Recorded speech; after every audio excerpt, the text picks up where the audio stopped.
प्रेम करता था, चौराहे पे खड़ा होता था तो 40-50 हजार आदमी आ जाते थे, सुनते थे। आप भी उस इतिहास का हिस्सा बन रहे हो। बस मैं सिर्फ ये चाहता हूँ कि मेरे अंदर का कवि जो 35 साल पहले कविताएं पढ़ता था, वैसा कवि आप निकल जाओ, भूल जाना कि मैं कौन हूँ, तब कहते कि जहां हर दिन सिसकना है, जहां हर रात गाना है। दाद है आपकी, अच्छा लगे तभी। ये किसने छोड़ा है? नहीं ये है, ये किसी का होगा, थोड़ी छोड़ा होगा किसी ने। ये लोग उन्हीं कवि सम्मेलनों का प्रोडक्ट है जो देर रात तक चले थे।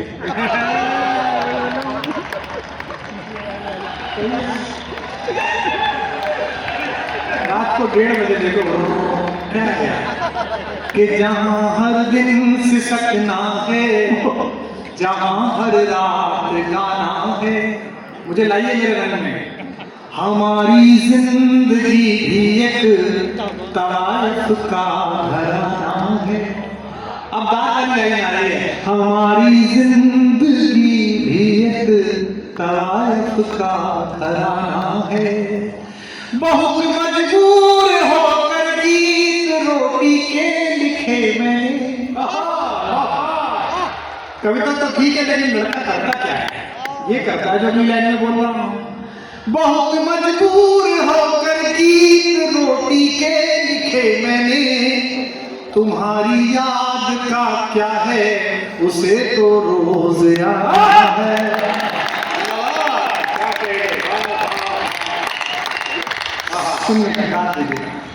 कहीं पर जग लिए तुम बिन, कहीं पर सो लिए तुम बिन। भोपाल वालों, कहीं पर जग रामलाल बैठो बैठ भाई, कहीं पर जग लिए तुम बिन। चरित्रवान आदमी है, जहां से उठाता वहीं बैठा। नहीं तो इन्होंने तो अपने पास ऐसे ऐसे भी बिठाए कि उठे कहीं और से थे। कि कहीं पर जग लिए तुम बिन। आज रामेश्वर शर्मा बात और यही सोच रहे कि हाय राम क्यों बुला लिया। कहीं पर जग लिए तुम बिन, कहीं पर सो लिए तुम बिन। ये कविता की लाइन अभी हो रही है इस समय, पीछे तक के लोगों मुझे बताना। कहीं पर जग लिए तुम बिन, कहीं पर सो लिए तुम बिन। भरी महफिल में भी अक्सर अकेले हो लिए तुम। भरी महफिल में भी अक्सर अकेले हो लिए तुम बिन। ये पिछले 30 सालों की कमाई साथ है मेरे। बताओ भगवान वालों, ये पिछले 30 सालों की कमाई साथ है मेरे। कभी तो हंस लिए तुम बिन, कभी फिर रो लिए तुम बिन। क्या कभी तो हंस लिए तुम बिन, कभी फिर रो लिए तुम बिन। कि मेरे जीने में मरने में तुम्हारा नाम आएगा।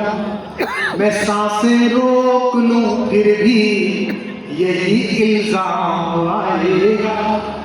हर एक धड़कन में जब तुम हो तो फिर अपराध क्या मेरा। हर एक धड़कन में जब तुम हो तो फिर अपराध क्या मेरा। अगर राह पुकारेगी तो फिर घनश्याम आएगा। अगर राधा पुकारेगी तो फिर घनश्याम आएगा। ये लड़की ने कविता पढ़ी लड़कियों की ओर से। इसने कहा कि लड़कियों के मन में ऐसा होता है। ये जितनी भी कविता पढ़ती हैं, ऐसा प्रतीत होता है कि प्रकृति में जो कुछ श्रेष्ठ वो स्त्रियां हैं। पुरुष तो नर्मदा जी की बाढ़ में बह के आया।